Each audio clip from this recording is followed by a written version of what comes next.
Hello, YouTube. This is Mary again. I just wanted to come by and talk a little bit about intuition and hearing the voice in your head. Like sometimes some people say, well, something told me not to do this. I started to follow my first mind. That first mind, I want to talk about it a little bit. I heard my first mind, what I call it, the voice. I heard it when I was in the third grade. I was 9 years old, and I had lost my spelling book. And the teacher, she was real mean. I mean, God, she was mean. You get a whooping for nothing. If you had to go to the bathroom, if you wanted to go to the bathroom, you're gonna get a whooping and then go to the bathroom. So that's just how mean she was.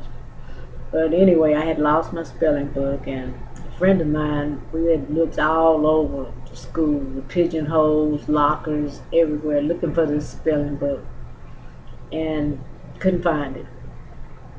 So finally, she says to me, Mary, you're going to pray and ask Jesus. You're going to have to ask Jesus to help you find this book because we can't find it. And in my mind, I was saying, pray and ask Jesus. I had never prayed and asked Jesus for anything. I mean, we said our prayers, our Father which art in heaven, and so on and so forth.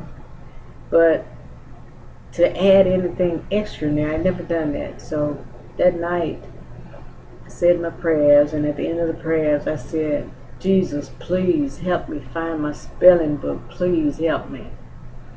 And I heard a voice, just plain, just said, you'll find your spelling book tomorrow. It'll be a little hard on you, but you'll find it. I opened my eyes and looked, and it wasn't coming from my sister because she was asleep. That voice wasn't coming from her. So I just wondered. I said, well, why would I hear this?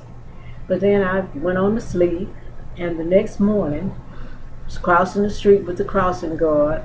The voice says again, remember, you're going to find your book today. And I forgot about it again. Then after lunch, we was in Miss Haswell, that's her name. We was in her class, the teacher that taught the spelling class. She called my name up there. She says, Mary Sims, come up to my desk. And she had a strap in her desk drawer, and if she pulled that drawer open, you were going to get a whooping. You knew that's where she kept the strap. She says, Mary Sims, where is your spelling book?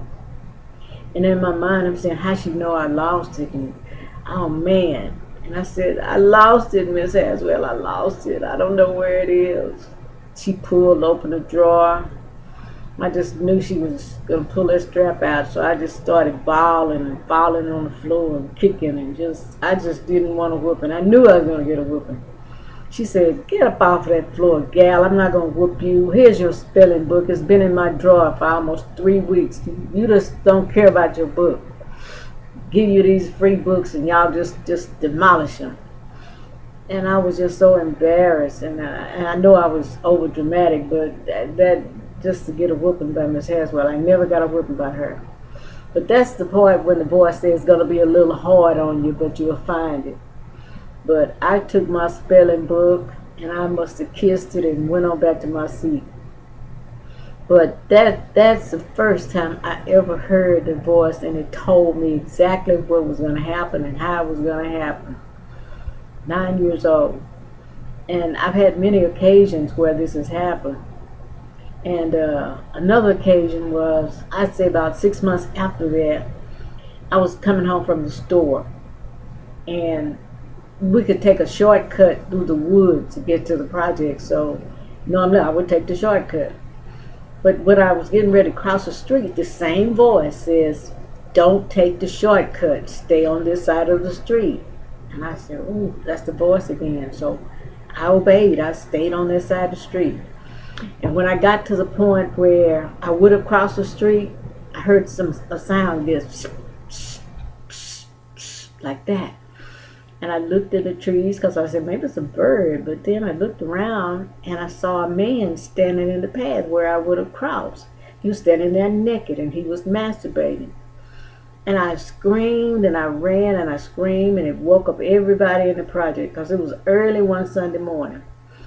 And they woke up, and this man, he ran and nobody caught him. But had I not obeyed that voice, I might have been raped, or I might have been killed. No telling what would have happened, because for him to be standing there naked, and I guess he must have saw me coming from a distance, and he got prepared. He prepared himself for that. But that voice is what saved me.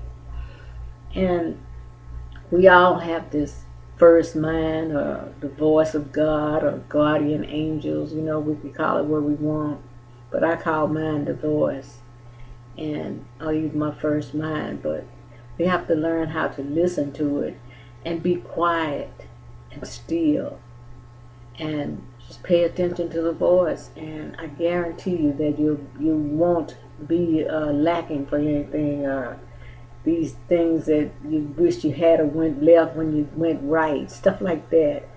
But you can get into kind of confusion when you question the voice. Should I do it or should I not? But for me, it's always that first mind, when there's nothing going on, and out of the stillness, this voice says something.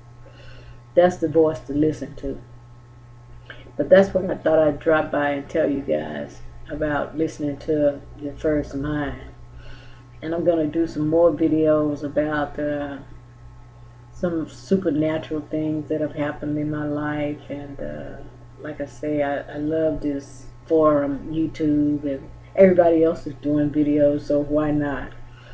And I think this is a great way to get a message out.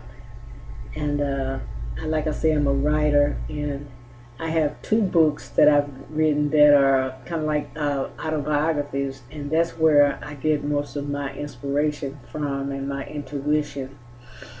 And I'll be talking about them, but the rest of the books are fictional books.